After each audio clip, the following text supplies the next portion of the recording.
We're about to dive into a command that was given at a moment of just impossible pressure. It's a phrase you've probably heard a million times, but today we're going to unpack why it was given, what it really means, and how it's actually a blueprint for facing the giants in your own life. So let's get right into it. We've all been there, right? That moment when a new responsibility or a sudden crisis just drops into your lap and your first thought is, oh no, I am not ready for this. It feels like you're standing at the bottom of a giant mountain with absolutely no climbing gear.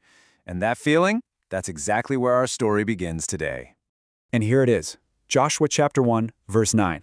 For so many people, this is a cornerstone of faith. But what we really need to grasp is that this isn't just some comforting phrase to put on a coffee mug.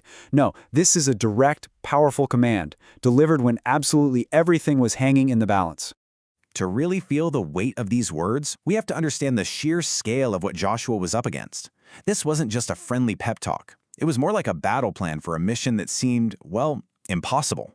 So let's just paint the picture here, because the context is everything. First, the legendary leader, Moses, the guy who parted the Red Sea, he's gone. Then, the leadership mantle gets passed to his second-in-command, Joshua. And what's his first assignment? Nothing much, just lead millions of people to conquer a fortified, hostile land filled with giant enemy armies. The pressure is just immense. I mean, in that situation, fear isn't just an option, it's probably the most logical response you could have. And right there, in that moment of peak vulnerability and crushing pressure, this command comes down. In fact, it's repeated 3 times in this chapter. Be strong and courageous. This wasn't a suggestion like, hey, maybe you should try to be brave. It was a direct order, an imperative for the mission ahead. So you have to wonder, how could anyone possibly follow a command like that? Well, the answer isn't about just gritting your teeth and having more willpower. See, the power isn't really in the instruction itself, it's in the promise that's attached directly to it. And this is the crucial point where we so often get it backwards. We hear, be strong, and we think, okay, I have to somehow muster up all this strength from deep inside myself. But that's not the message here at all. The command to be strong is completely inseparable from the promise that comes right after. For the Lord your God is with you. The strength isn't something you generate. It's a direct result of His presence. And this just brilliantly redefines what courage is, doesn't it? It's not about being fearless. I'm pretty sure Joshua was terrified. Courage, in this context, is about taking that next step, making the right move, even when your knees are knocking, because you're trusting in the one who is right there with you. It's truly faith in action. Okay, so this is where this ancient command becomes incredibly practical for us. Right here, right now. We might not be conquering literal fortified cities, but you and I, we all have our own giants to face. I mean, our giants today might look like that really difficult conversation we've been putting off. Or maybe it's a massive project at work that just feels completely overwhelming.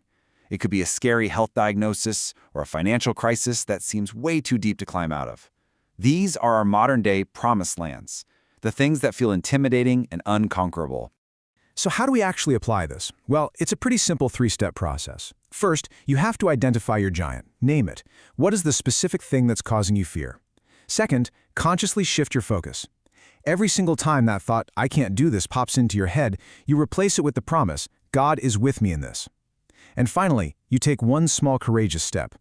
You don't have to conquer the entire land today. You just have to take the first step across the river. Now, let's just take a moment to let this really soak in. Because this isn't just an interesting idea, it's a principle we can actually put into practice. Let's think about how we can frame this for ourselves the next time we're facing one of our own challenges.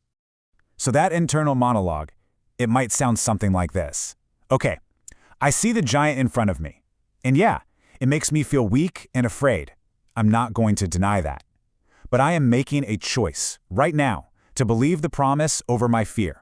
I will take one small step forward, trusting in a presence and a strength that is way greater than my own. So, as we start to wrap this up, I want you to let this question sit with you. When you feel that fear, that feeling of being inadequate, where are you looking for strength? Are you looking inward at your own limited resources, or are you looking outward to the promise of His unlimited presence? Because ultimately, this is what it all boils down to. The source of all true strength and courage isn't a feeling you conjure up, and it's not some personal attribute you're born with. It is a person. It's the unwavering, ever-present reality that God is with you. Not just in the big, dramatic moments, but wherever you go. That promise was the bedrock for Joshua's victory, and it is the exact same foundation that's available to every single one of us today.